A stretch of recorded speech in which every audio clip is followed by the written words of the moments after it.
Good evening, race fans. Welcome here to the Nashville Superspeedway for tonight's DesignPing 135. My name is Robert Hill Jr. Joining me up in the booth tonight is John Cutlip and, of course, our race controller, Matthew Weeks, with David Huckleberry pushing the buttons as our producer.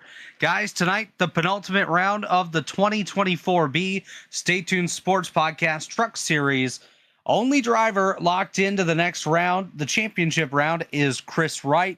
That means we got 3 more spots on the line here this evening. What can we expect to see out of these guys here at Nashville? Some close racing and guys going for it to get into the championship race next week. Yeah, I'm expecting some close racing tonight. I feel like it's going to be a really difficult race to pass. I feel like track position is going to be huge tonight.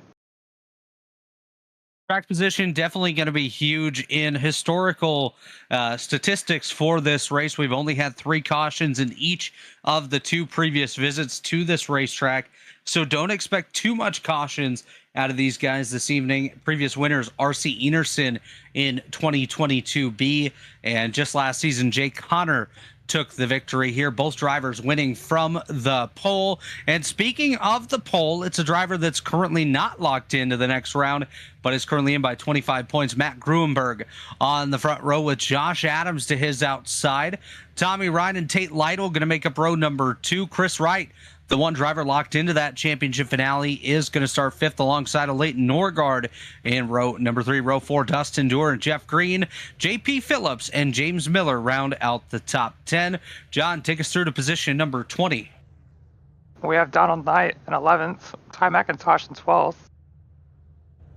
Following them is Joe Francis in 13th, Caleb Kumer in 14th, Michael Hossack in 15th, Seth Rawls on the outside in 16th.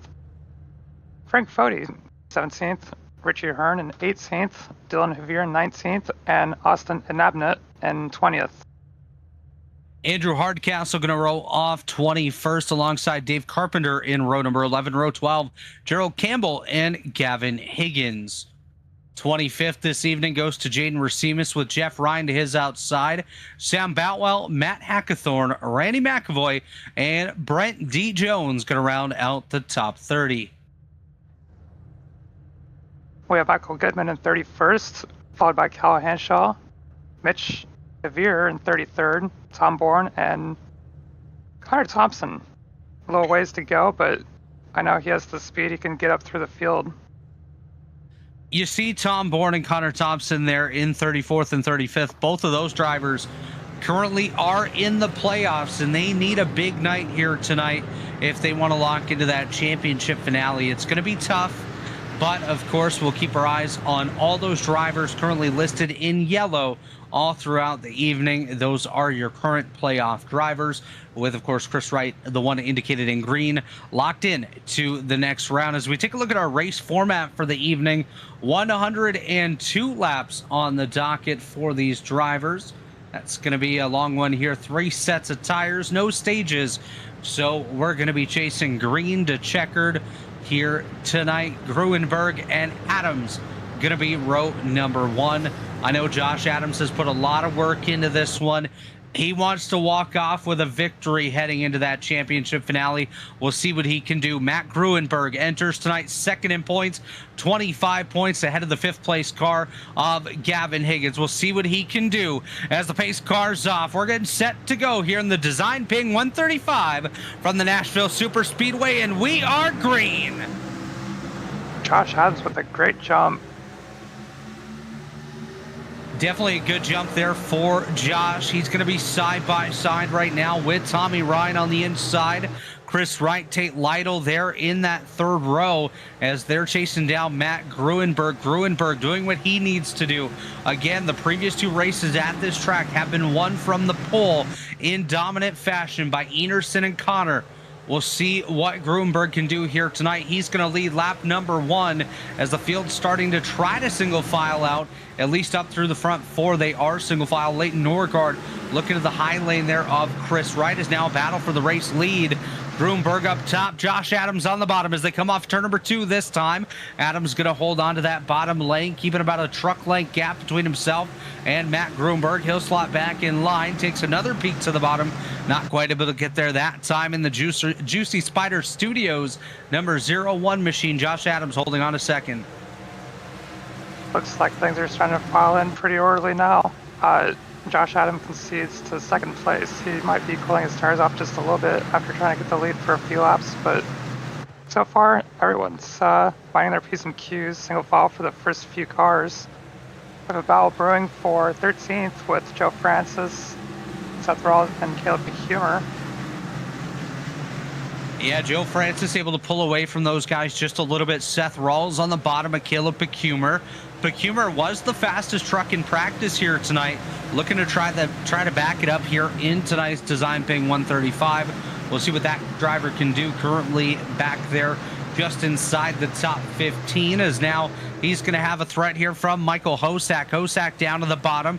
Richie Hearn and Frank Foti just behind them. Andrew Hardcastle there as well, as they're still side by side down the back stretch headed towards turn number 3. McHumor with the advantage chops the nose of Hosack.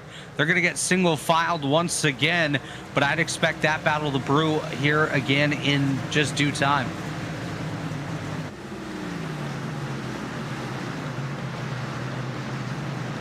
As we watch this battle as well here, James Miller on the bottom, Leighton Norgard up top. Both of these guys playoff drivers, currently situated 4th and 5th out of the playoff cars here tonight.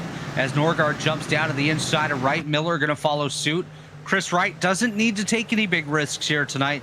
He can do it if he wants to, because of course he is locked in by virtue of that win last week. But, you know, he's got that wiggle room. Yeah, he definitely does. And being in the same shoes as him, you know, in the Cup side, it's the best thing. You know, you win a race, you're locking a championship race, and then you can just relax, and these races don't matter. You can do whatever. You can stay out. You can race someone hard, really hard if you want to. You can just fall all the way back and just let the race go and just get a free night doing nothing.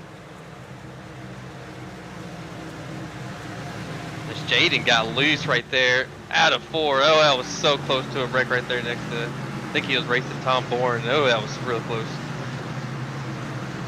Yeah, definitely some sketchy moments here in the early going. As we take a look around Tom Bourne, there's Jaden Racimus to the inside of Dave Carpenter.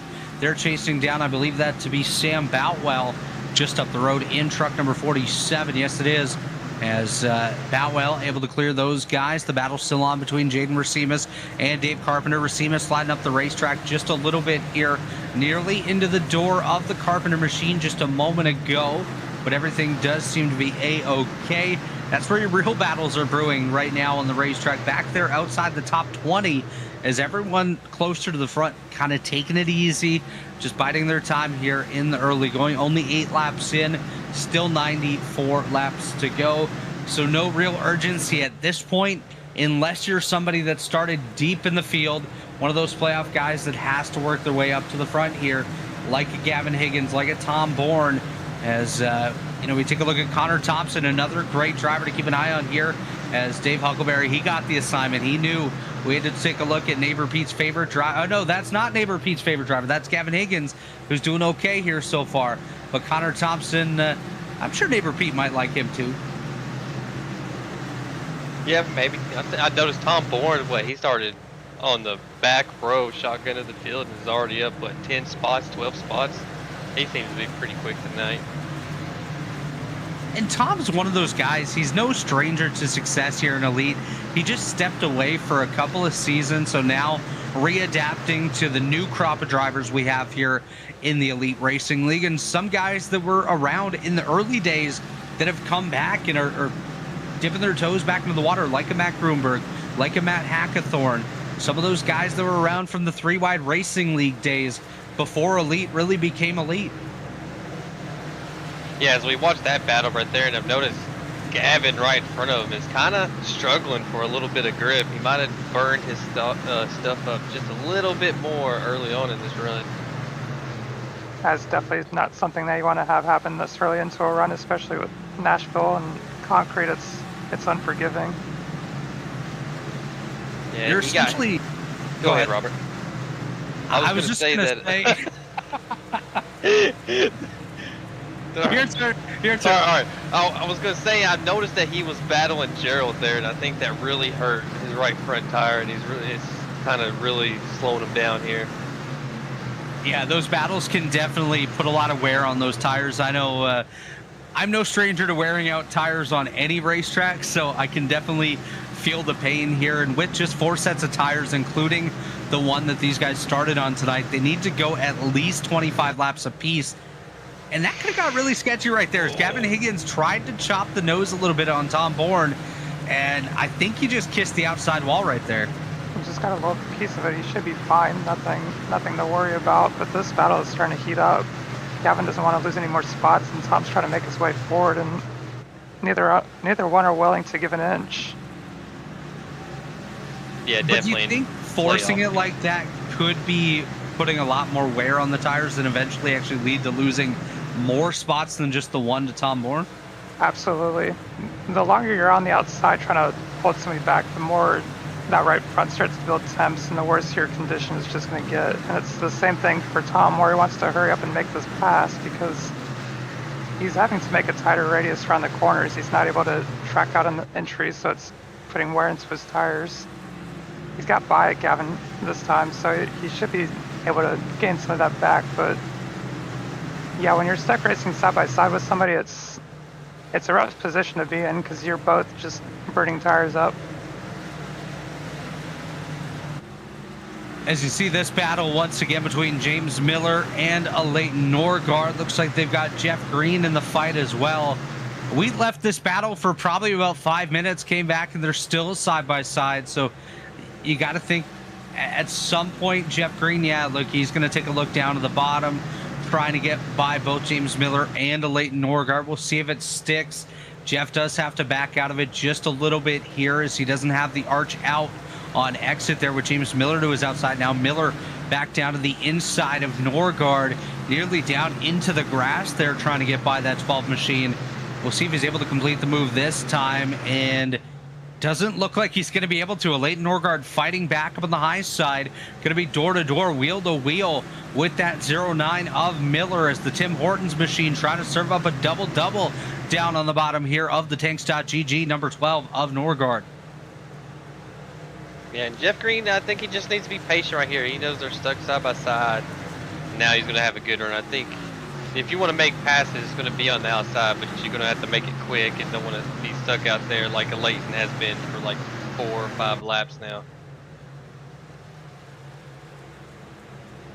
Up front continues to be Matt Gruenberg leading the way by nearly a second over second place Josh Adams. Adams seems to be a little bit quicker in that 3 and 4 segment of the racetrack, but all the rest of it seems to belong to Matt Gruenberg as he works lap number 18 now.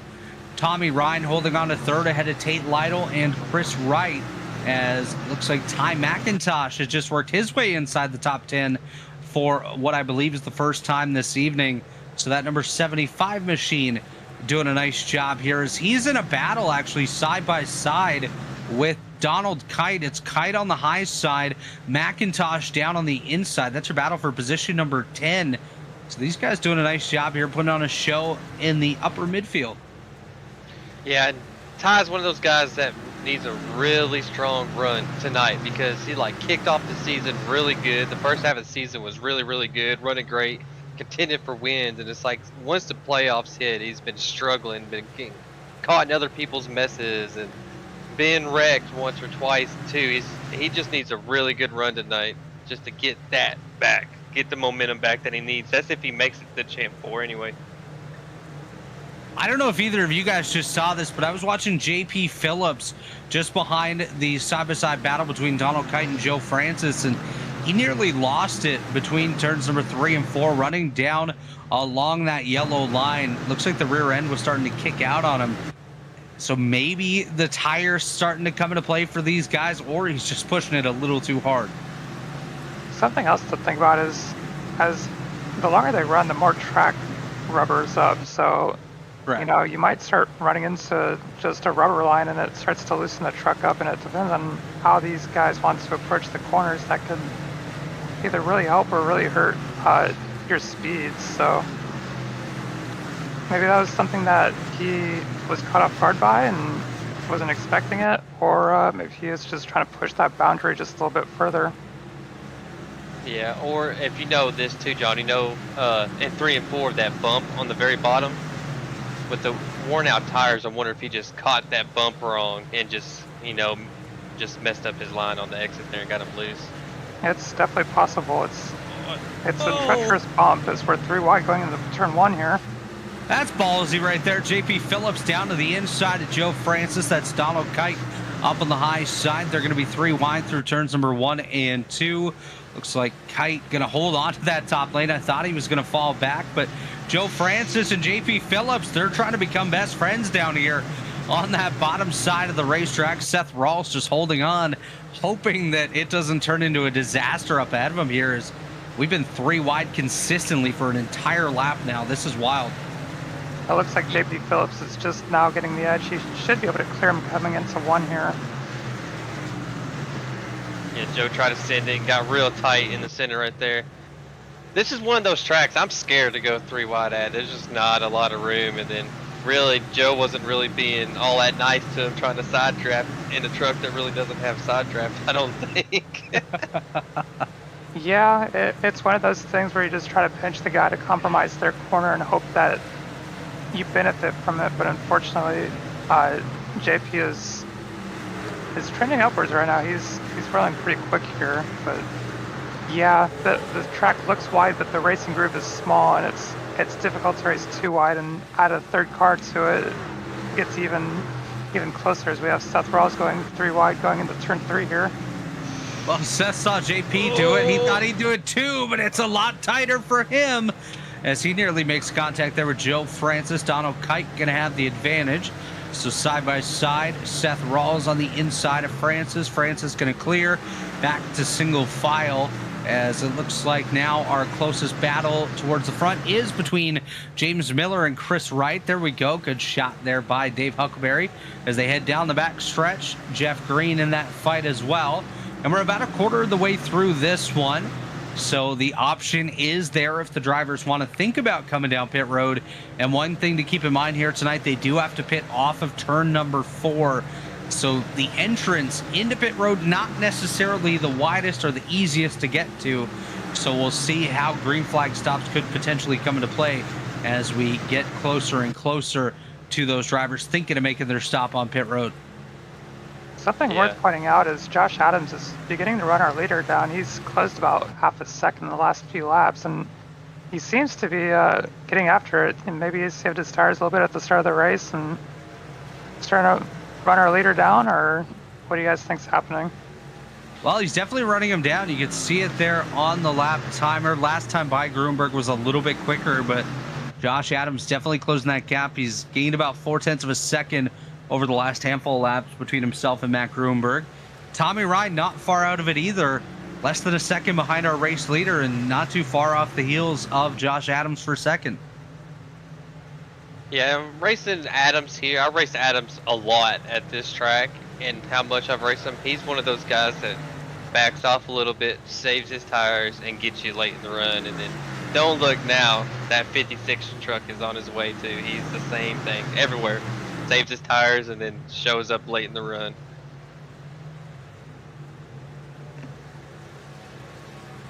Ooh, I want to bring back a topic that you were talking about earlier, was pit road. Nashville's pit road during green flag is probably one of the most difficult to get onto quickly. The banking transition from the racetrack to the flat is super steep, and the angle that you have to take into pit road is sharp as well, so everything's working against you, and it's not easy trying to get in there at full speed and get as much as you can. So it's going to be interesting to see. I feel like this could be a major factor if we get a green flag stop coming up. Yeah, I think it's one of the hardest pit roads to get onto. It's so difficult, and especially under green flag stops when you have traffic coming and everyone's just running the bottom and you're trying to roll down to get down there because it's such a slim margin that you got to hit, and it's so difficult. Yeah, definitely difficult, and like you guys mentioned, it'll definitely play a factor into Do we get a green flag stop, or do we see one of those caution flags? I think if we do see a caution, it very well could come from that pit road entrance. As this battle we were just watching right there between Ty McIntosh, JP Phillips, and Dustin Dewar has dissolved back into single file racing, but it's turned into a bit of a train behind Chris Wright, who holds on to that 6th spot. He's got James Miller right behind him, a Leighton Norgard, Ty McIntosh, JP Phillips, Dustin Dewar, and now actually Dustin Dewar into the outside wall. He's going to gather it back up, but I would expect that to trigger the 32 to pit road anytime now. If he didn't hit it too hard, he might stay out until they got a pit. You can make it on fuel with a 1 stopper, so these guys are just probably going to go about lap 50 in pit. Let's see. He should be all right. He didn't hit it that hard. Yeah, he hit it that nice was a little flush. kiss, actually. Yeah, Not too shabby. no damage, but definitely not a line that you want to run again. No. Yeah. No, It's one of those not. lines you don't use here. As Ty McIntosh took a look there to the inside of a Leighton Norgard, he opted not to chase it. As just taking a look once again up towards the front of the field, that gap between Gruenberg and Adams has solidified at about 3/4 of a second. Now another half second back to Tate Lytle, who's gotten by Tommy Ryan, and Ryan just behind that Lytle machine. So the battle is on for 3rd, which is really not a battle at this point, as Lytle was able to clear Tommy Ryan and will most likely start separating himself here momentarily. Yeah, it looks like out of turn 2 he was battling a little bit of a push loose condition, so it's something to keep an eye out for everyone involved as the track either tightens up or loosens up with older tires. I tell you what, the battle for 15th is crazy. 15th on back is crazy. Gerald is trying to move the 59 truck. He has ran in the back of him like 3 times trying to move him out of the way. Does Gerald being aggressive surprise you as he nearly makes contact there with Gavin Higgins? It No. doesn't surprise me. Everyone that's raced Gerald as long as I have knows how aggressive he is as a racer. Absolutely. He's hitting that intimidator button. It's just not worked so far on Caleb Pecumer. Yes, now they're going to peek 3 wide into the corner. Oh my gosh. Gavin Higgins on the bottom, Caleb Pecumer in the middle, Gerald Campbell in the outside wall, down into Frank Fody. Everyone going to be A-OK. That got very sketchy there for a couple of moments as Tom Bourne able to avoid Frank Fody and Gerald Campbell, and we're going to keep it green here, but for how long, as these drivers are absolutely battling some of these trucks at this point? I was heads up driving by the 41. It's difficult to see out of the right side of the car or truck to see that guy's about to lose a ton of momentum coming out of the corner. It's heads up driving by Frank to see that developing. Yeah, definitely. That was close. I think Gerald's kind of hurt. A couple of trucks just went by him. Seems to be struggling. I think he burned the tires off racing so hard with those guys. Yeah, he seems to be falling back a little bit, but still battling hard here with Frank Fody, as just up the road from him, Gavin Higgins and Caleb Pecumer doing battle, as are Richie Hearn and Donald Kite, as Hearn to the high side of Kite as they battle it out for the 14th position. Hearn, that's a name we haven't spoke a lot of during the season, but he seems to be running tonight really well. It seems to probably be the best race he's ran all season with speed and everything. Richie Hearn's definitely been making his way forward the last few races. He's shown glimpses of starting to figure it out. He's been putting together consistent runs. He's making the right moves at the right time. So I can see him starting to make his way forward little by little. And if I didn't know if anyone know this, but he raced IndyCar back in the day. Like, I figured this out at the truck race at Martinsville when we had Luis up here filling in, and he was telling me about it. So him trying to learn from racing real Indy cars to coming on the sim and racing stock cars, you know, it's a totally different thing.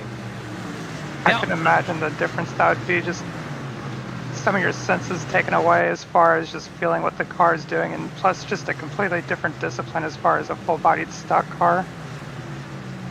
Now, I know Dave Huckleberry said he wasn't going to talk tonight, but we mentioned IndyCar, and Dave, correct me if I'm wrong, but did Richie Hearn not win an IndyCar race back in the day? That I don't know. That was during the split years, so I didn't follow that part of the league. So, but I can look that for you real quick. I Thanks, actually Dave. think he did. I think Luis actually told me he did when we were talking about during the Martinsville race.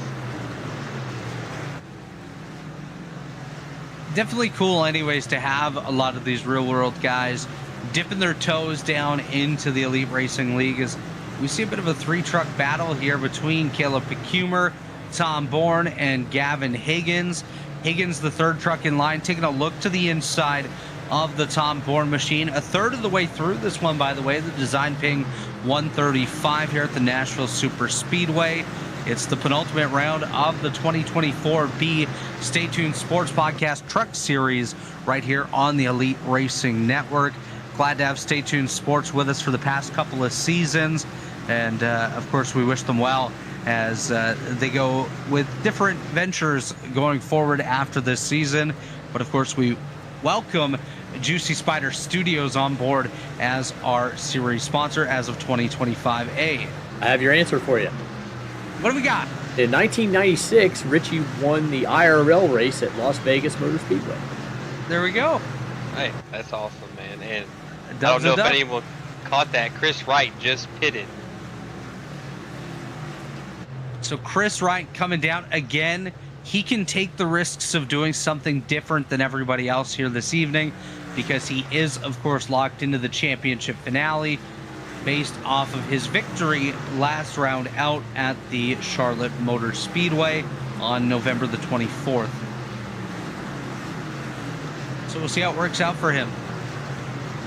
If this can stay green, it could be interesting, because if fresh tires are a big difference, he can gain a ton of track position on the people that were around him. I don't think it's the winning strategy. I feel like going 60 laps on a set of tires is a little bit of a stretch. I feel like that's going to give up a little bit later in the run, especially with the track starting to wear in. But yeah, I feel like this could be a good strategy for picking up a few spots. So Yeah, Chris Wright, go ahead. Go ahead, bro. I was going to say, it might be close on fuel, because when I ran and tested some laps, I was saying like 57 laps. So if the pace doesn't slow down enough for him to save the couple laps he needs, he might have to save some. Oh, Tom Bourne just got hit entering pit road. Still greens. Wow. So Tom Bourne headed through the grass. Looked like he had contact with Frank Fody. Richie Hearn now calling out that he's going to come down pit road. Tom Bourne just now rejoining the race surface. So he'll have to go around for one more lap before he can come back down pit road. Now Richie Hearn going to make his pit stop from the 13th position. Tom did say he was pitting. I don't think everybody heard him, though. Yeah, that's one of the issues with this track. It's just you don't have a lot of room to get on a pit road. You have to get on there fast, and unfortunately, they just didn't have the chance to get in there. I don't see any damage on the front end of Frank Fody's truck. I'm not sure if Tom has any rear end damage, but if he does, that could be a major playoff killer for his chances this season. Randy McAvoy coming down pit road, as is the second place truck of Josh Adams. This very well may trigger some of these more front runners to come down pit lane here. Adams now going to have service from his crew. I'm expecting Matt Gruenberg not to be too far behind when it comes to pit strategy. So probably another lap or two before we see Gruenberg down pit road. By the way, Tommy Ryan did get back by Tate Lytle, who has fallen back into the third position, as Ryan up to second, Jeff Green up to that fourth spot just behind Tate Lytle, and James Miller up there as well.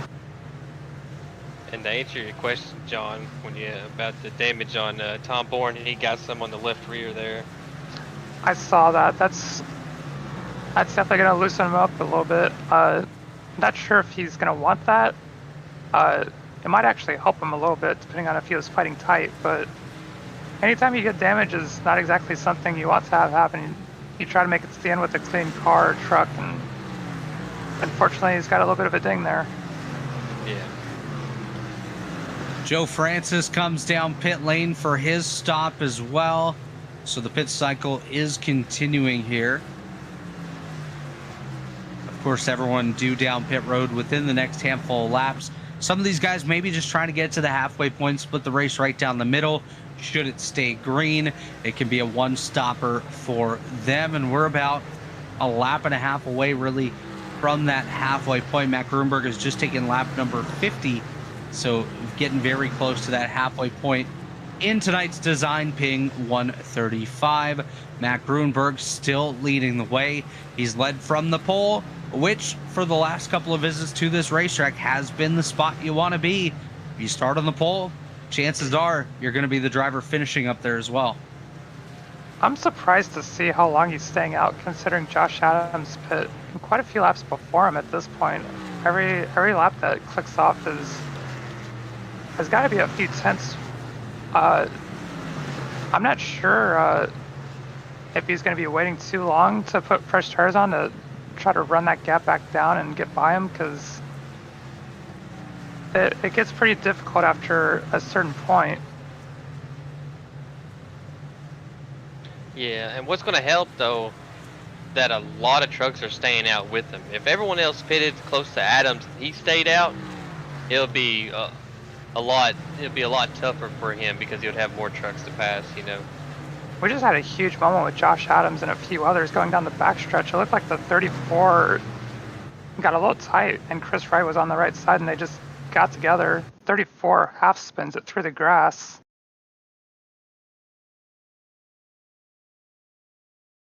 Ooh. Yeah, that was pretty sketchy right there. JP Phillips, oh wow, into Chris Wright, across the nose of Jeff Green. That was some crazy saving, by the way. That was some driving by Josh Adams to dodge that. Holy cow. He's got a tiny bit of right side damage from that, unfortunately. Leader has pit. Matt Gruenberg down pit lane.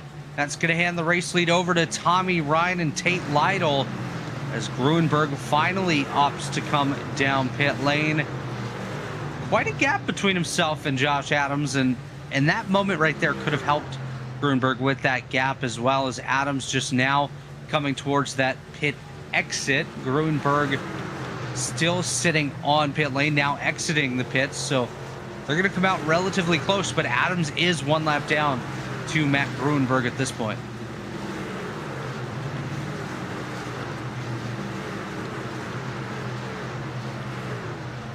Chris Wright and Josh Adams have both raced their way by Tate Lytle, so they're back on the lead lap. Tate Lytle still holding on to the race lead ahead of JP Phillips, who is now coming down pit road. So Phillips to the pit. Brent Jones indicating that he's about to come.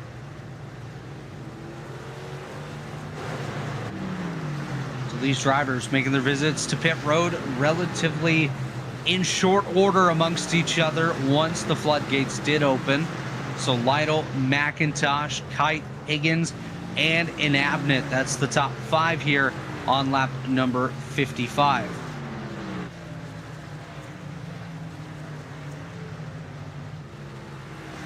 I'm surprised Lytle's staying out this long. He was in the top 4 before the cycles happened. If he thinks that tires are going to be this important towards the end of the race, I'd be very curious to see what the time difference is. So Josh Adams currently 29 seconds behind Tate Lytle. Lytle still staying out on the racetrack. I agree with you, John. It's definitely surprising to see that Tate Lytle has opted to stay out this long over the rest of the field. Meanwhile, the guys that have pit are only 9th on back at this point. Here he comes there now. I think he was just waiting for a caution, hoping for a caution. Yeah. 57 laps, not too bad. It's a long run there for Tate Lytle as he's going to come down pit lane. Ty McIntosh going to inherit the race lead this time. Actually, no, Tate will still lead that lap, so if Ty stays out, he'll lead next time by himself. Donald Kite, Dave Carpenter, Michael Goodman, and Jaden Mercedes, the final 5 trucks to work their way down pit lane as Tate has come to a stop for his round of service. He's hoping to come out ahead of Josh Adams here, who is the first car that is pit. Adams just now approaching the pit road entrance as Tate Lytle exiting his box.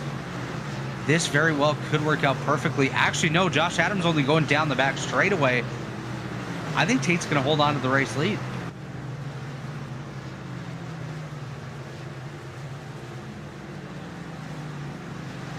This puts Tate in probably one of the best positions to win the race now.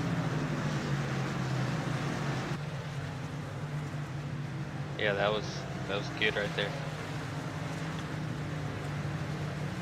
Definitely a good stop there as the pit cycle is about to wrap up. Why don't we go ahead and pay a couple of bills here. Thank our sponsors who put this on for us each and every week. You're watching the DesignPing 135 right here on the Elite Racing Network. Don't go anywhere. We'll be right back. 3 years of sellout crowds, 3 years of edge of your seat action, 3 years of jaw-dropping finishes. Worldwide Technology Raceway has rocked the world of NASCAR, and now NASCAR is giving us another reason to celebrate. The 2025 NASCAR Cup Series Championship playoffs are coming Sunday, September 7th, 2025. Go to www.raceway.com for the hottest ticket of the year. Since 2010, race fans have had one burning question. When will the Xfinity Series return to Worldwide Technology Raceway?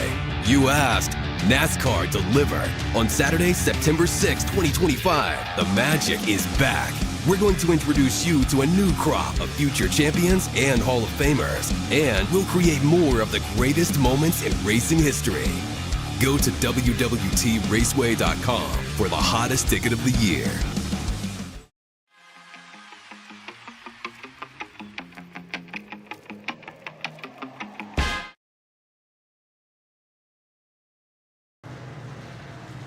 And we're back here at the Nashville Superspeedway. Caution flag is displayed for the first time here tonight, and I believe it may involve the Donald Kite machine. We'll take a look. No, it's actually JP Phillips, guys, the one that we've seen struggle a lot with the handling of that race truck this evening. He's going to come together with Caleb Pecumer. They're both going to go hard into the outside wall, slide down the racetrack, and bring out caution number 1. Wow. I don't think Donald Kite hit anything in that. He might get hit at the end, but what a slide. Crazy. Holy wow. Donald Kite sliding into the incident here late. Gonna lock it down and slide on by.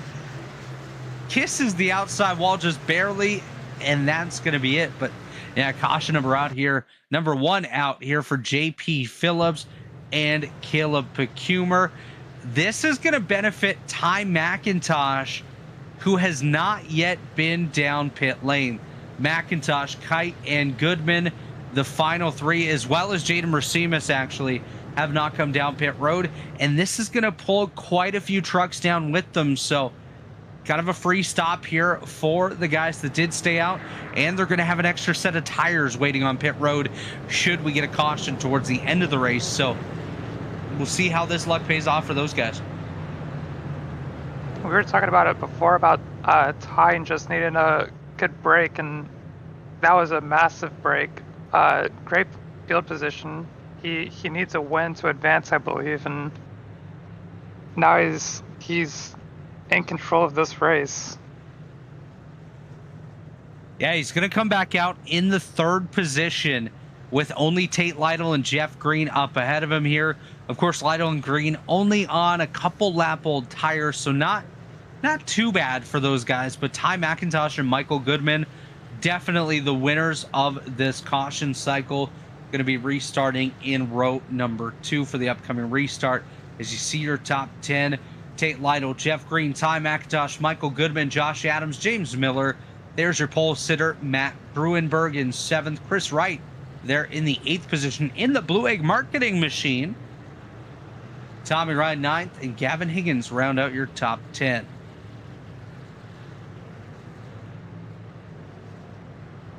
Now, Dave, we saw the Chris Wright machine. Why don't you tell us a little bit more about Blue Egg Marketing? All right, I can do that. Blue Egg Marketing. Rev up your business with Blue Egg, your marketing pit crew. Turbocharge your lead generation with experienced drivers that can navigate the competitive track to connecting with your customers.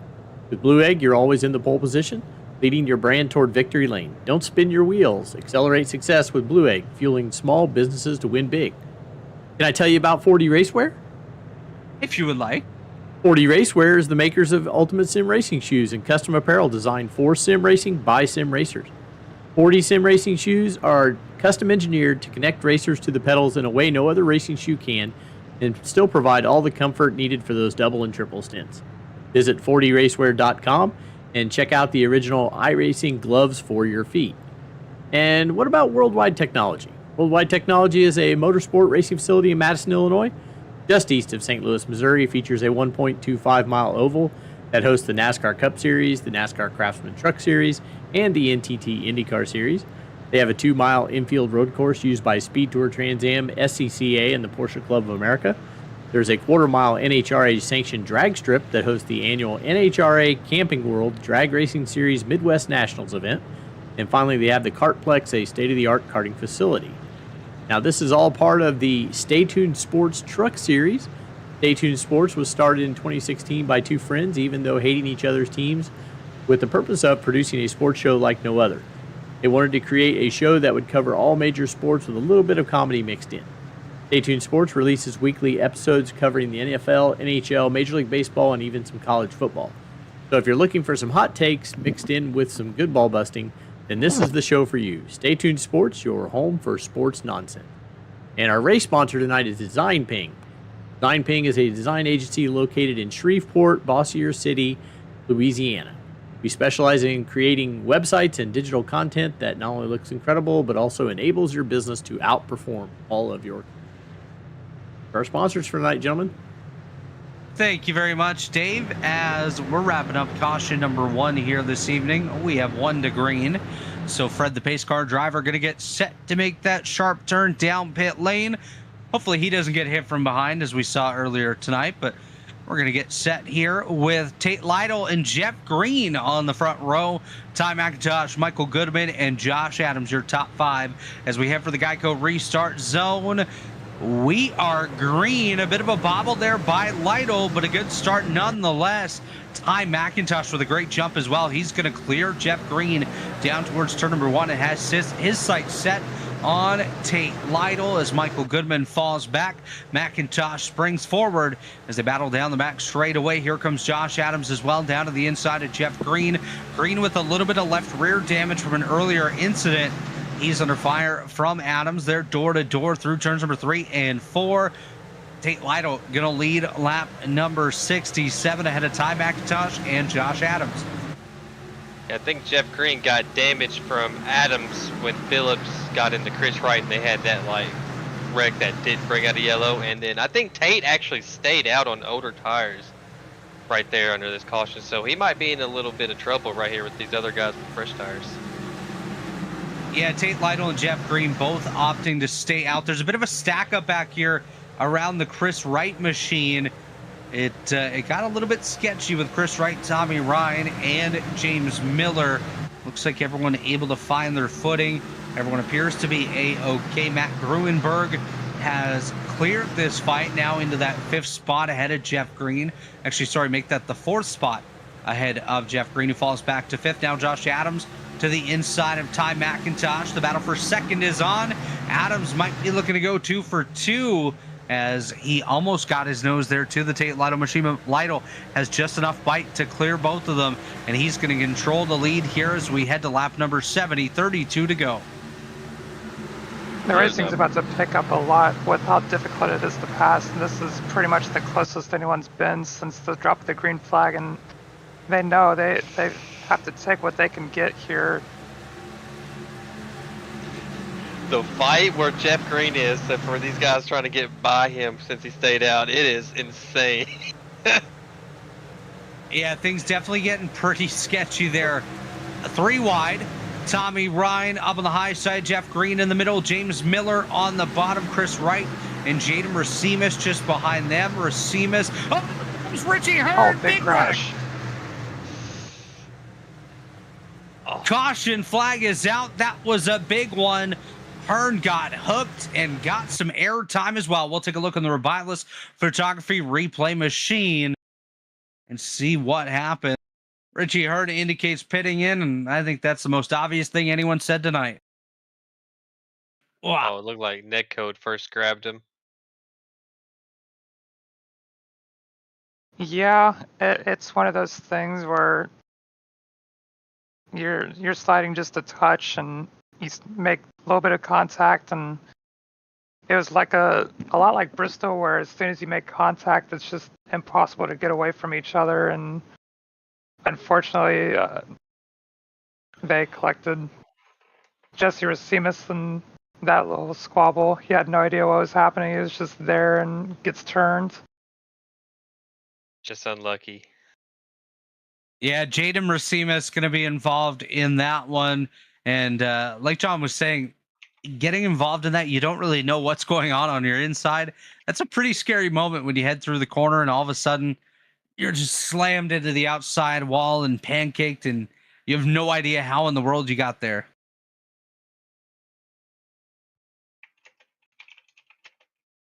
He's right on board with Joe Francis. He's going to be one that really loses out in this incident.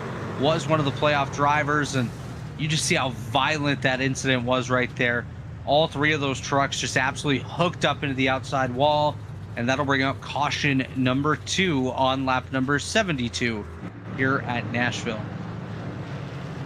Yeah, Francis was one of those drivers that we had in the playoffs this season that was pretty quick. He just didn't have the luck to go with it, and unfortunately, much like tonight, it doesn't look like it's gonna end in a good race for him. It's nothing against him or anything like that. It's just sometimes you're just at the bad end of the deal.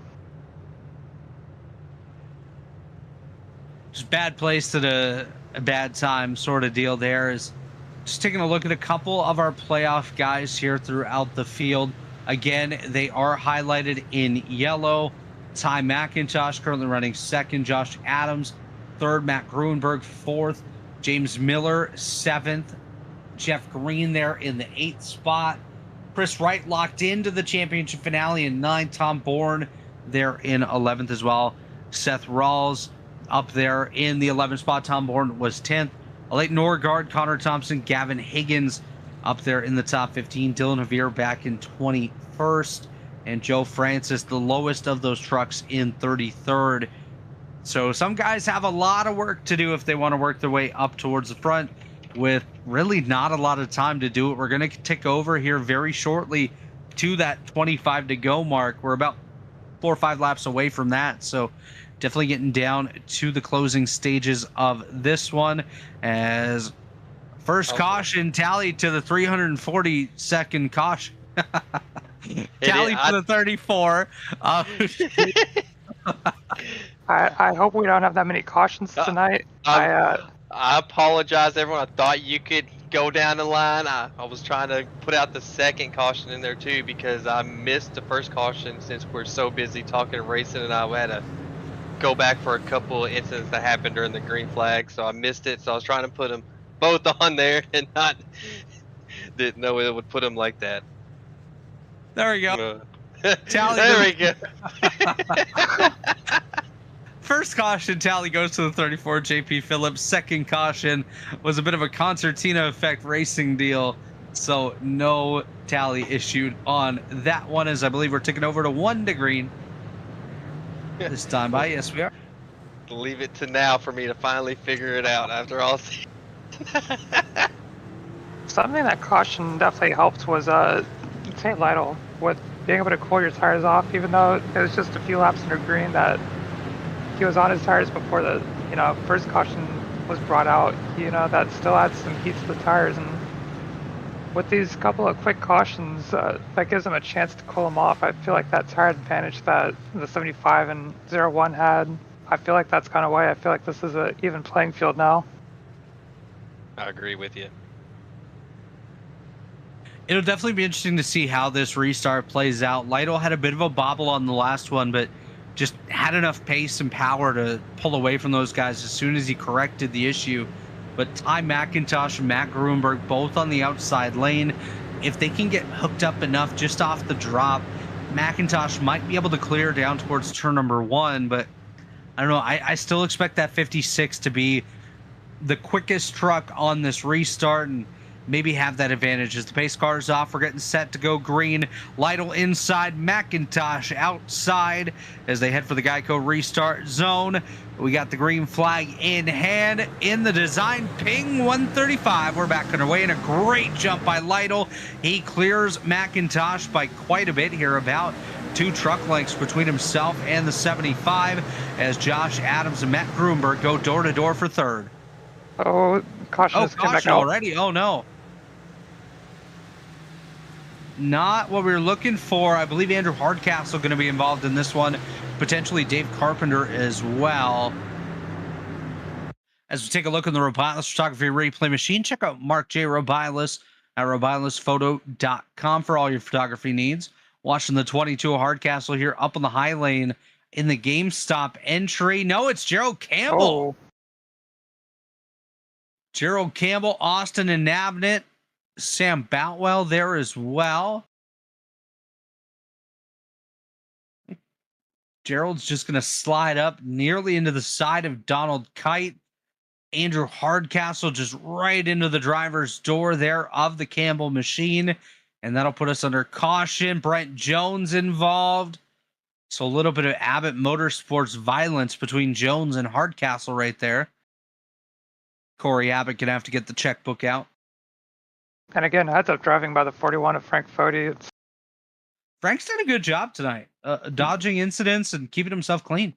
Yeah, that's definitely a skill in its own, and he's doing a great job tonight. Yeah, it looks like Gerald starts to push up just a tiny bit, and unfortunately didn't have enough room to catch it, and ends up spinning and collecting a couple of others. It's just restarts. Everyone's packed up on top of each other, and there's not a lot of room to be able to save it. And unfortunately collects the 22 and 49. Yeah, I think he was trying not to hit and nabbed it because he was like right there on his right rear. So I think he kind of adjusted for that little gap they had so he didn't hit him and then hit the guy to his outside. Since, I don't know who was underneath Gerald there, but he had just a nose on him going on entry, so they were 3 wide. Yeah. It's just a product of tight 3-wide racing, especially here in Nashville. There's not a lot of room to be able to maneuver. Sam Boutwell on the inside. Looks like he had a bit of a bobble on entry there. Yeah, but you see, they're real close here, and then Gerald's like right on the right bumper of, I think that's a Nabnett right in front of him, and he wasn't trying to hit him. And great dodge by Hosack as well. He very well could have been nose deep into the rear end of that 00. Because like Nabnett entered a little bit higher than he expected. Yeah. Yeah, good stuff by Hosack dodging that. That was quick. Quick hands there for the Canadian driver in the Robilas photo machine. As 24 laps to go here, Tate Lytle leads over Ty McIntosh, Matt Grunberg, Josh Adams, and Tommy Ryan. Michael Goodman still up there inside the top 10 as well. Jeff Green, James Miller, Tom Bourne, and Chris Wright, the rest of your top 10.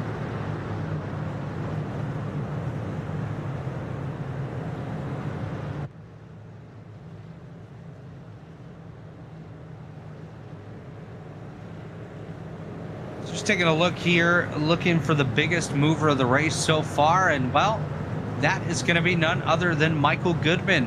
up 25 positions, started 31st, currently sitting in position number 6. Good pit strategy, definitely helped him out there, but he's done a decent job of maintaining that so far. Obviously, a couple cautions does help, but nonetheless, Michael Goodman has kept his truck clean and put himself in a decent spot here in the late running of this one. Just 24 laps to go, going to be 23 when we take the white, and 22 laps with the green flag coming out here momentarily.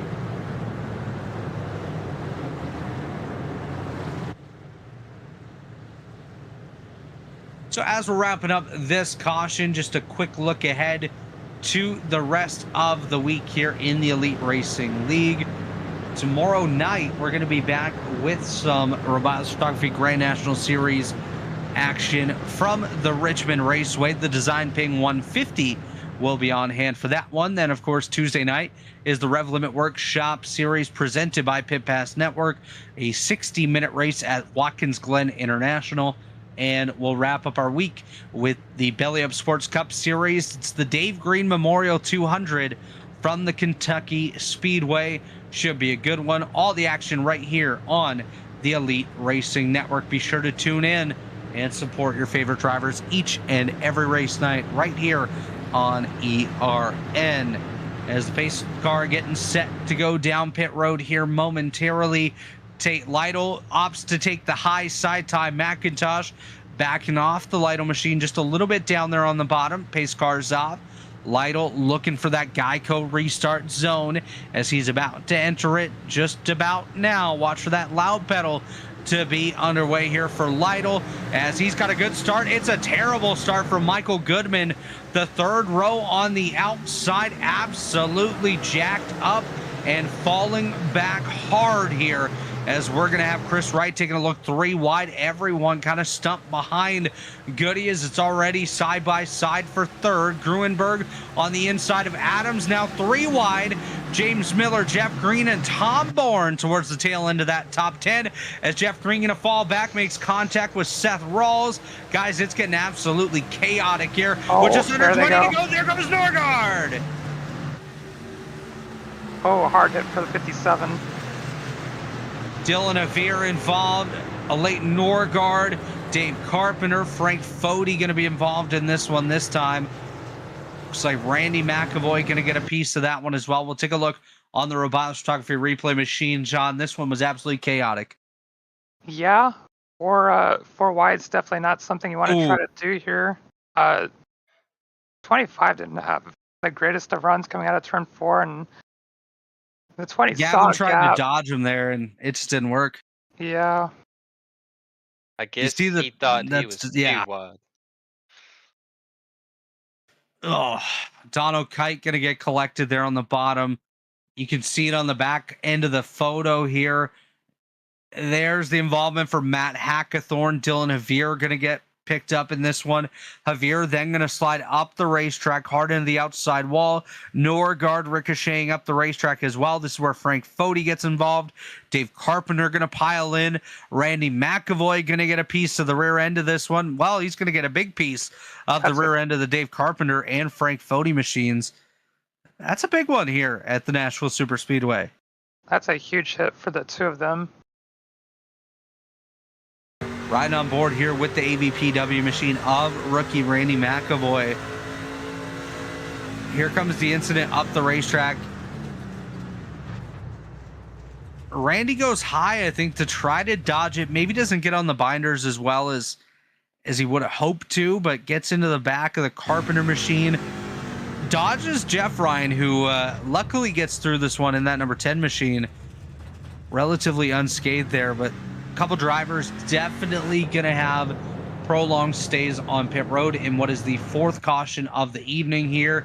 And yes, we have required damage for multiple trucks, a late Norgard, JP Phillips, and Dylan Javier. All 3 drivers currently sitting down on pit lane and likely done for the night. Yeah, it's been a rough playoffs for a few of our rough playoffs for a few of our drivers the last few weeks.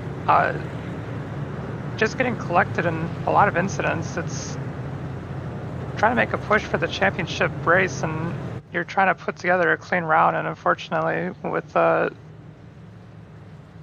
just wrong place, wrong time. It's just taking a lot of our drivers out of it. Yeah, it's definitely been tough for some of those guys, and that's the unfortunate part of the playoffs is sometimes a lot of it is really out of your hands, and sometimes you've set yourself so far back after the first couple of races that you have to take those risks. You have to push it to the absolute limit, and for some of these guys, the limit has been a little bit too far, and we've seen that here tonight as we're going to restart with likely about 16 laps to go in the DesignPing 135, and just unfortunate for those guys that are out of this race. But looking back at the top 10, Tate Lytle still surviving up there, and he's done a really nice job on a little bit older tires, but like Matthew mentioned earlier on, I don't think that really matters at this point. But John mentioned earlier. Yeah, there we go. Cautions, John mentioned since cautions are helping them keep the tire heat away. Yeah, Tate's definitely has a lot of experience. He knows what he's doing. He's one of the best at managing his tires and getting the most out of it when he needs to. A couple lap older tires, like even before the cautions, I'd still put that trust in him. Especially Absolutely. now, grabbing a few cautions, I feel like he's in a great spot to win this. Ty and Josh being in a must-win, it might get a little physical, so that'll be something to keep an eye out if we get a super late caution with about like 3 to go. I feel like it might get into using the bumpers, but we got to get there first. If we can go green to the end, I think Tate might be able to pull away. I'm not sure of the pace of the 75 and the 01. The 01 has a touch of damage on the right side from the earlier contact, but it's going to be exciting to watch for sure. Definitely going to be exciting here as we do get the 1 to green signal. That means that we're getting set to go green once again. Tate Lytle, Ty McIntosh, Josh Adams, and Matt Gruenberg, your front 2 rows. Tommy Ryan going to line up alongside Michael Goodman in row number 3. James Miller and Tom Bourne, row 4. Chris Wright and Rocket Man Seth Rawls going to round out the top 10. And just outside the top 10, Sam Boutwell sitting in the 11th position. Good run for him as he's lined up alongside Gavin Higgins, who will get the tally for caution number 4 on the night. So getting set once again, pace car about to make that turn down pit road.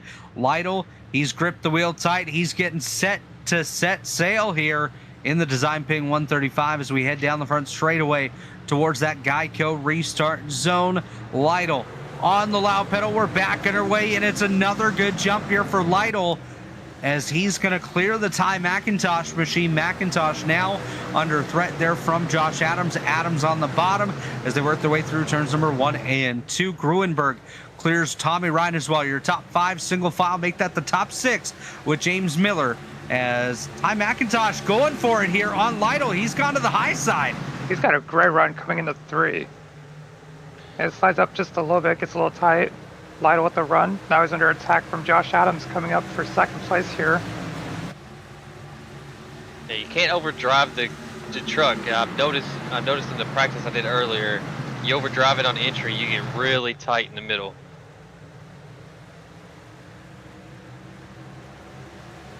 Still side by side there between Josh Adams and Ty McIntosh as McIntosh up in the high lane. The Juicy Spider machine of Adams down on the bottom. He bobbles, he slides up a little bit, nearly into the door of Ty McIntosh. This is going to allow Tate Lytle the gap just a little bit. Now is Gruenberg going to be side by side with Adams. That's your battle for 3rd. Adams on the bottom, Gruenberg up top, 14 to go. McIntosh going to try to chase down the Tate Lytle machine as they set sail down the backstretch. We see back there as well Chris Wright going to be side by side with Tom Bourne, but all focus up front now is Josh Adams, Matt Gruenberg, and Ty McIntosh all chasing down the 56 of Tate Lytle. Yeah, Tate's loving what he's seen in his mirrors, helping get a gap that he needs for the last 10 laps with these guys battling hard. What Gruenberg needs to do is not put himself in a bad he's spot. around. Turn around. Oh, big crash. Big hit for Gruenberg. Multiple. Seth and everyone's involved. Oh, It's a big one here, guys. Big wreck right here. Matt Gruenberg. He kicked it off, but a lot of other cars got kicked off in the process as well.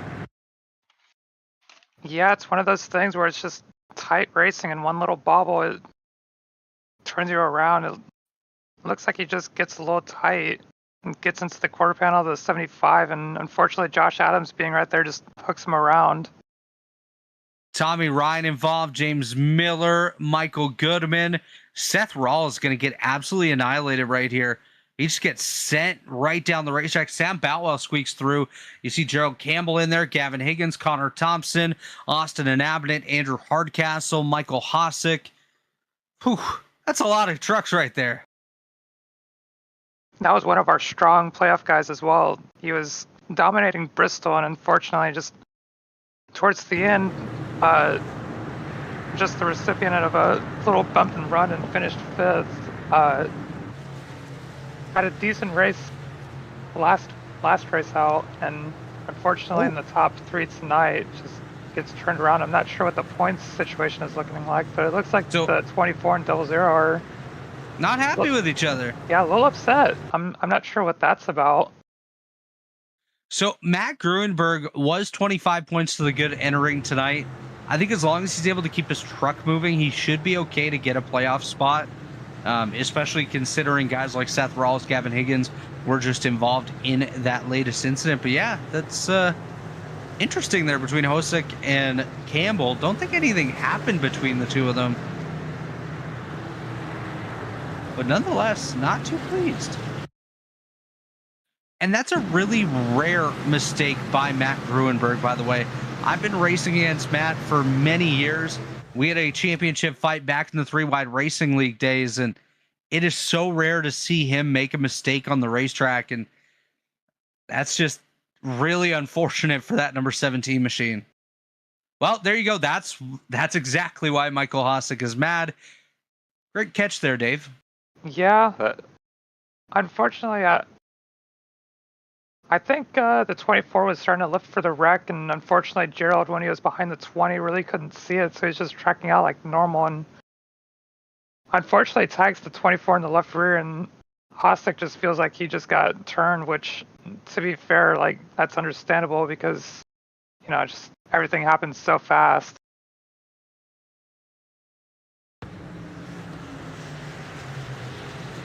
So I think everyone's opted to stay out on the racetrack once again. I don't believe we had too many takers down pit lane, if any at all. But Tate Lytle still leads the way here in that number 56. Days gone by. Elite Performance Industries entry. Ty McIntosh is second. Josh Adams third. James Miller in fourth. Michael Goodman still in the top 5 ahead of Tom Bourne, Matt Hackathorn, and I believe Sam Boutwell going to roll off in the 8th spot for this restart. Kyle Hanshaw and Gavin Higgins going to be up there as well. Swap Higgins and Hanshaw, but a real grab bag of a top 10 right now. For sure. A lot of playoff drivers, somewhat damaged. Ty's needing a win, Josh needing a win. I believe James might be able to point his way in. He's had a bit of a rough go at it this season for the playoffs, but he's had speed. Michael Goodman looking good tonight with the Miss Goodies Goodies car. I'm really impressed by Sam Boutwell and what he's done so far, but John, we are 1 to green, but we have someone in the waiting room here. Let's go ahead and pull in the driver of the number 25 machine, Seth Rawls. Seth, what in the world did you see going on out there? Oh, I saw someone not know how to use their head, unfortunately, and it takes us out of the hunt for the championship 4, which sucks. I ran a good race, I feel like, but someone chose to not hold their brakes after being spun around and just decided to back down the track. Very embarrassing. I mean, very embarrassing. That's what we do in this league, I guess. But yeah, that's frustrating. I'm very frustrated because I didn't do anything really wrong there. Just some guy just didn't hold his brakes and took us out. It looks like it's getting pretty chaotic. Do you think it's going to settle down a little bit after having that massive wreck, or do you think it's just going to ramp up even more? Yeah, it'll ramp up more. I mean, people are just not giving an inch out there, which is fine, you know, on the track. It's racing, it's hard racing, but after the wreck and not holding your brakes, that's just embarrassing. He knows who he is, and he hasn't said sorry yet, but yeah, frustrating. But I'm gonna go cheer for my teammate Ty. He'll win the thing. Well, Seth, before you do that, any sponsors you want to thank, shout-outs you want to give as we're getting back under green? Shout out to Ty. He's gonna go win the thing.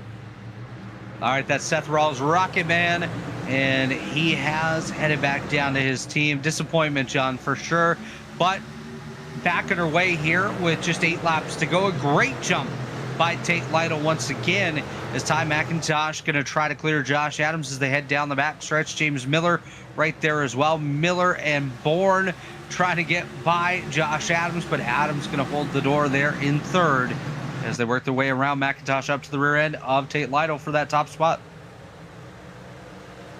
You can see the intensity picking up. They're starting to take gaps that are getting smaller and smaller, and it's going to get pretty intense. I don't think we're finished yet. I feel like Ty's got the speed. He's hanging with Lytle here. They all have the speed. They're waiting to capitalize on just a little bit of a gap that they can take. We have side by side with the 61 and 09 for 4th place here. 2 playoff drivers that are needing good runs just to, you know, have a chance, and this is all that they're asking for. Definitely needing some good runs here. Just 6 to go. The top 3 really under a blanket here. Tom Bourne does clear James Miller. That may turn into a bit of a switchback here momentarily. Now Josh Adams to the inside of McIntosh as they head down the back stretch. Here comes Josh looking for a big lunge on Tate Lytle. That's going to hurt him on the corner. That's the 75 has to run back to him. Oh, they make contact. 75 with the preferred line going to turn 1 here.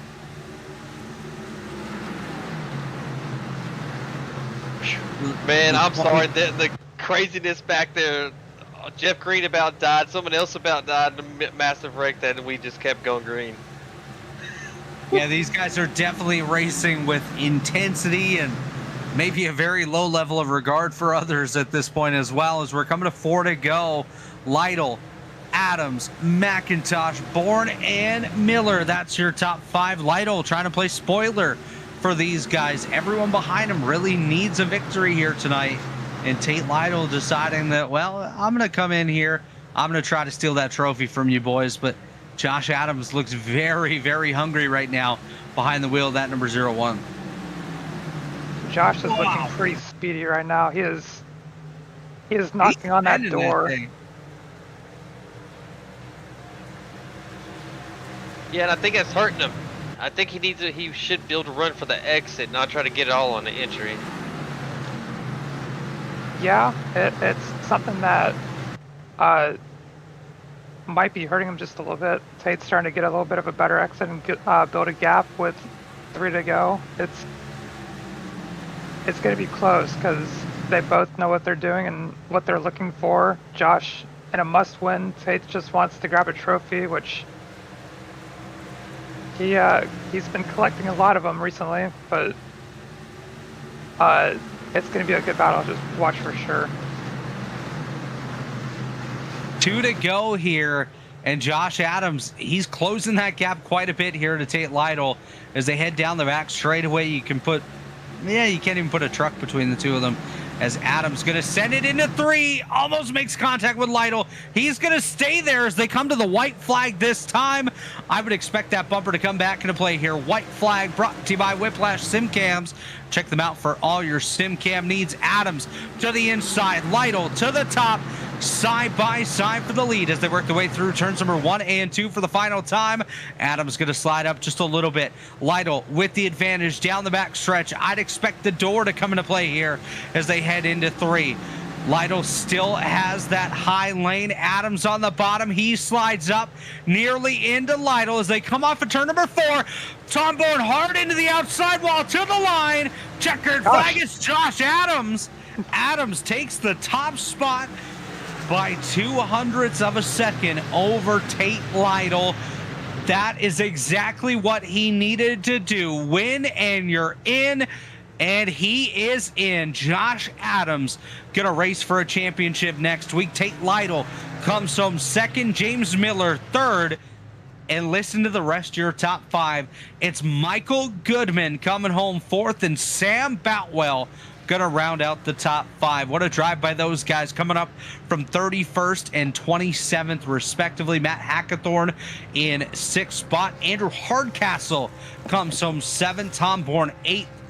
Donald Kite ninth. And Connor Thompson going to round out your top 10.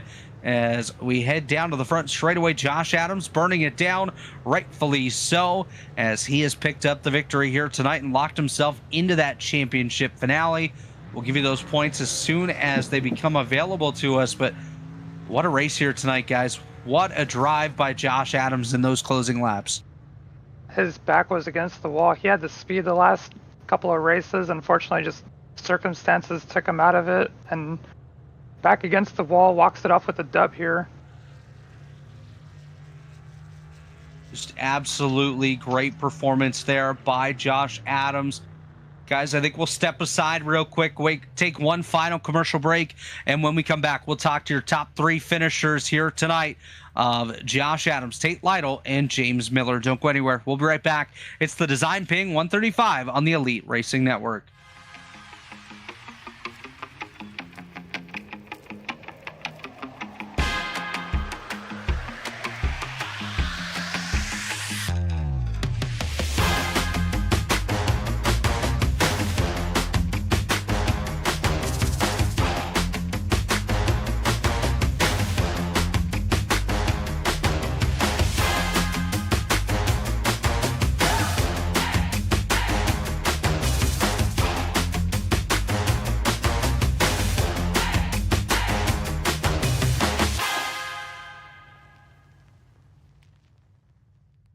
Since 2010, race fans have had one burning question. When will the Xfinity Series return to Worldwide Technology Raceway? You asked, NASCAR delivered. On Saturday, September 6, 2025, the magic is back. We're going to introduce you to a new crop of future champions and Hall of Famers, and we'll create more of the greatest moments in racing history. Go to www.raceway.com for the hottest ticket of the year.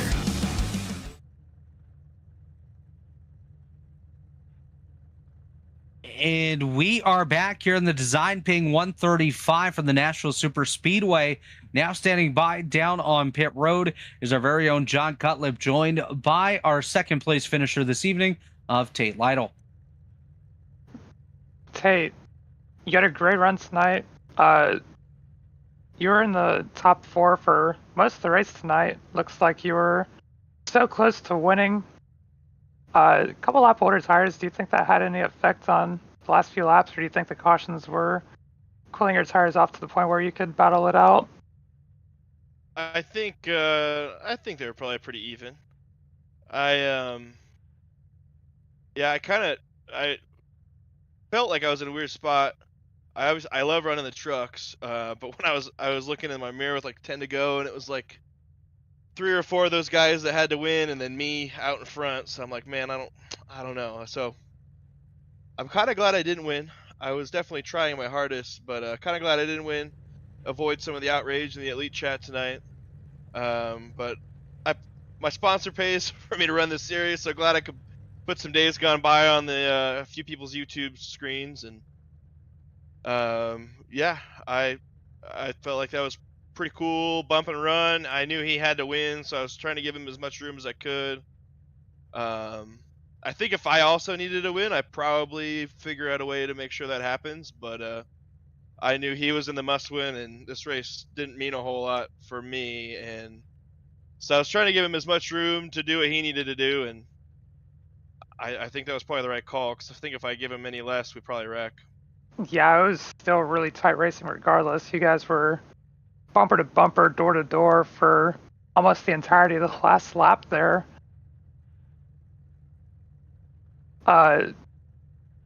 Is there anything else that you'd do different? Maybe you just, prod him a little bit more going to 3? I think if it's one of those times, like if I needed to win, like if it was a must-win for me too, I don't think I really ever give him a chance to get underneath me. But when he bumped me, it kind of bumped me up the track, and I saw him coming low, and I kind of just let him have like the bottom.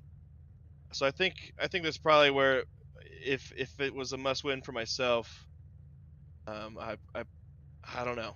I mean, it could have ended up with me wrecking it too. So Yeah, I'm it not looks real like sure, but I'm glad that Josh was able to win. He's the Nashville king most of the time. I think he won a Xfinity Series championship there. I think he won the race when I won the Cup championship there. So he's got Nashville figured out, and kind of a bummer that we ended on those short runs, but glad it was at least exciting there for the last lap. It looked like a pretty treacherous race. It looked like it was super tough to pass, just tight racing all throughout the field. As soon as you get up into the third lane, it looks like it just maybe getting into the marbles and just sliding. Well, it was so tight. My right front was at like 28% after that first run. Granted, I went a little bit longer than most, but it was not a whole lot left on the right front, and I think, I don't know, it was driving fine at the end. I don't know. I knew Adams was going to be giving it everything he had, and I mean, I'm kind of glad I wasn't the one that took it from him. So I'm kind of glad he was able to get the win. Yeah, it was definitely a fun race to call, fun race to watch. Anyone you'd like to shout out? Yeah, just days gone by. I don't know if either of my cousins are still watching or not, but yeah. Shout out to Josh. It's not too often you actually get a clean bump and run. Most of the time it ends up with your ass end in the fence, but yeah, pretty cool. I'll probably still be back at Vegas, even though people don't necessarily like it, but I love the trucks, and like I said earlier, we spend the same amount of money, so. Yeah, it's open to anyone. It's fun to be able to watch you race and see where others stack up against some former champions, and just to be able to, race alongside and just build their own craft and just, learn from veterans. It's something that you can't take for granted. Yeah, it was a fun race though. Nashville's always fun. Wish the setup wasn't quite so tight, but glad buddy Josh was able to do it. But I'll let you go talk to him. That's probably more important than talking to me at this point. But y'all have a good one, and I'll catch you at the next one. That was Tate Lytle, our second place finisher. Now joined by our race winner here tonight, Josh Adams. Josh, you entered tonight basically in a must-win position, and that's exactly what you did. How good does it feel to get that one done on the last lap? It feels great. Like they say, to be the best, you got to beat the best. I'm by no means the best, but I beat the best tonight, so that feels really good to beat a good buddy like Tate, somebody who's had so much success in Elite, and do what I had to do. Like I was telling myself from the moment I got wrecked last week at Charlotte that I had to win Nashville, and that's the only thing I was focused on, and we got it done. Now, obviously, tonight was a fairly clean race until the second half where things got a little bit sketchy, but walk us through your night and the pit strategy that you had that was just a little bit different than that of Tate Lytle. Yeah, I thought, the first run, me and Matt kind of took off, and Tommy and Tate started catching us, but then we kind of started driving away again. But Matt and I were just trading lap time back and forth for the first however long that was until we pitted, and I thought I was going to fall back, and then we kind of drove back away. And with the pit stop, I was just thinking that we're trading lap time, and he was pulling away from me just a little bit, that I figured I'd do something just a little bit different and see if it hits. And I don't know if it would have if we would have stayed green, but typically we get late cautions, and I just lucked out that the caution there came out after it kind of mostly cycled back through. And when I saw that Tate was leading with a little bit older tires than me, I figured that if I could just get through to second, that I'd have a really good shot at it. And it was hard to get to second. We traded that spot back a bunch of times on those restarts, but once I was able to get to second, I was able to put it together. And now looking ahead to Las Vegas next week, that's a track that you do have a fair bit of experience at in the Elite Racing League. 12 starts, 4 of those top 10. So maybe not one of your best tracks in Elite, but still a track that you do have some success at. What's your outlook for next week, and what do you need to do to win that title? I think it starts tonight. I go into that race with the must-win mindset. Tell myself right now that I got to win Las Vegas, and I probably have to because Chris is really good. I think Matt. I don't think he dropped enough to miss, so he's really good. So it's probably gonna have to take a win. So that top 4 for the championship will be yourself, Chris Wright, Matt Grunberg, and Gavin Higgins, who took the final spot by just 2 over James Miller in the points. So it's going to be yourself, Chris, Matt, and Gavin for that championship. Who do you feel is the biggest threat out there out of those 4, aside from yourself? All of them. We've all ran really, really close together in most races. I gotta apologize to Matt if I had any doing in that contact. I felt like I saw him bobble on the apron, and we were running close, doing what we both had to do, and we made some contact. It was unfortunate for him, but I definitely wasn't one to turn him. But Gavin getting in, that's a big deal. I know we talk about him a lot and some of the other broadcasts. So shout out neighbor Pete. I know he'll be watching Gavin next Sunday night. Well, before I get you to your shout outs and final thoughts, John, Matthew, you guys have anything here for our race winner, Josh Adams? He showed up, Adams, and what a move on Tate. Good stuff. Congratulations. And yeah, like he said too, man, you're the man at Nashville. And I brought up the thing earlier about, I know when this track first released, I raced you that entire week so many times with us just racing for wins all week. And go out there and get you a championship next week, man. I know you done it in Xfinity here. I don't know what track. I forget what track y'all racing at, but I know you're gonna bring some speed, so go get it. Yeah, thank you. Josh, John.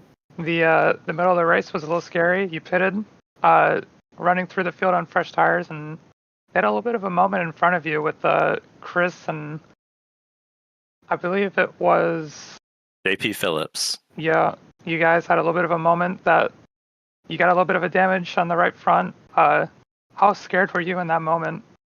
I was a little bit worried because I know with this truck, you don't want to take any damage with anything, but the truck has always seemed to be a little bit more sensitive even after some of the updates they've done. So like I hit pretty hard, I thought, right there in the right front, enough to where I could see it popped up in the windshield, and I think it made me a little bit too tight on that last run. So like if we would have had to go any further than we had to, I guess maybe it's a good thing there was a bunch of cautions. I would have probably been in trouble if we had to run 10 to 12, 20 laps there to the end. In the end, your back was against the wall and you came out with the dub. That's all that matters. That's right. Well, Josh, final thoughts from you. Shout outs. Who do you want to thank? Yeah, I got to thank, first and foremost, me and John put a little bit of time in earlier trying to get me prepared for this race, and I figured if I could ask anybody for a little bit of help, it would be him. He took some time out of his day today to help me get right for tonight, so I appreciate that. And all the guys over at Juicy Spider that have given me a good paint scheme and sponsorship to go out here and run. And those guys are pretty good when it comes to all that different graphic design and stuff. And I know they're about to take over this series as far as the title sponsor and stuff. So some good stuff from them. My teammate Donald, he got to come back tonight. Racing Chris Wright, he was already locked in, so it's cool to get to go and race for a championship with him next week. And you guys for putting on the broadcast, Chad for the league, just everything that makes it go around. Well, Josh, congratulations on the win tonight. We look forward to seeing you next week at Vegas as you fight for another championship here in the Elite Racing League. Congratulations. Thank you. Guys, that was Josh Adams, your race winner here tonight. Let's go ahead and get some final thoughts from you guys. Let's start with John Cutlip. exciting race. Got a little physical at the end. Josh, at a must-win, does what he needed to get that win. I'm looking forward to next week. Vegas is a pretty fun track with the trucks. I honestly can't pick a winner for next week because I feel like all 4 of them have the speed to pull it off. I do think whoever wins the championship is going to have to win the race because everyone is just so on top of each other and the level is just getting higher and higher. I really think you're just going to have to run a perfect race next week to get it done. Final thoughts from you, Mathieu? Yeah, good race, good Nashville race. Nashville always brings some bangers. Good luck to the championship, guys. I think there's going to be probably a penalty coming to the 17 after that one caution with words from Chad. So that might mix up the championship if he made it. So Ooh. we're not 100% sure who is the for sure championship for right now, if he's in there. So actually looks like the penalty has just come through. Matt Gruenberg has been issued, I believe. Yeah, so Matt Gruenberg, a 10-point penalty that will still keep him in the championship 4, but that gap between himself and Gavin Higgins for the final 2 spots went down to just 6. So Gruenberg and Higgins will join Chris Wright and Josh Adams in the championship 4. All right. Definitely exciting there. Yeah. So good race here tonight, guys, at the Nashville Superspeedway. Looking forward to getting back at it next week for the championship finale in the 2024 Beast Stay Tuned Sports Podcast Truck Series right here on the Elite Racing Network. But on behalf of John Cutlip, Matthew Weeks, Dave Huckleberry, Chad Frankenfield, and all of us here at the Elite Racing Network, my name's Robert Hill Jr. Thanks for joining us here tonight. We'll see you tomorrow for a Bilas Photography Grand National Series racing action right here on the Elite Racing Network. Good night, everybody.